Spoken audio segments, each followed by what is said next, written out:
was very sad to hear about Trevon Diggs being injured in practice. And he was just saying that he gives his all week. He said he plays hard on the field, not only on game day, but also during the week in practice, because that helps get them ready for those for game day on Sunday or Monday night. It gets them ready by practicing hard and going hard each day. He gives it his all. So it was very hard. And you could tell how Coach Mike McCarthy talked about him too. He was a devastating loss to the Dallas Cowboys secondary. He's definitely one of the 4 team leaders of the Dallas Cowboys.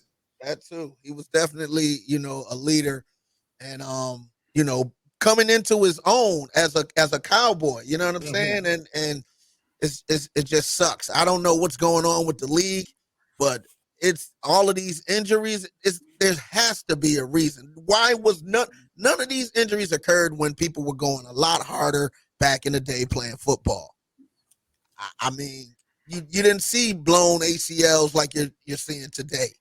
High ankle sprains, and them guys put hits on people. And maybe they did get concussions and whatnot, but as far as all of the, being out for the rest of the season type of injuries, those really didn't happen too much, in the 80s and 90s, watching football. Even the early 2000s. Absolutely agree with you on that. I think the workout regimen of the OTAs and mandatory workouts and these guys, some guys in old days did work year round, but they had other jobs too. So with their other jobs, that was almost like a workout, depending on where you were working at. And a lot of the old timers, they still have fat on their bodies still back in those guys of the 70s, 80s, and 90s. But today's guys, their fat count is so low. And I do, especially when you see the torn pectoral muscle. Right.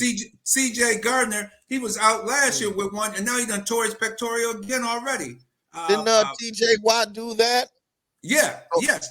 TJ Watt did that too. Yeah, you're seeing a lot of injuries that you really never used to see back in the day.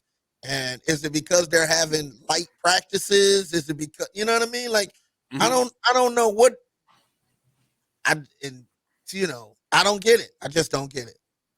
Yeah, it has to be something, and you're absolutely right. I really think it's that they're over practicing, and their bodies are really too tight for football. They're too wound up. I mean, you see guys with very little body fat on them, and they're playing, and it's a physical sport. The guys, you see the guys with the pot bellies and stuff. Those are the guys that usually don't seem to get hurt a whole lot.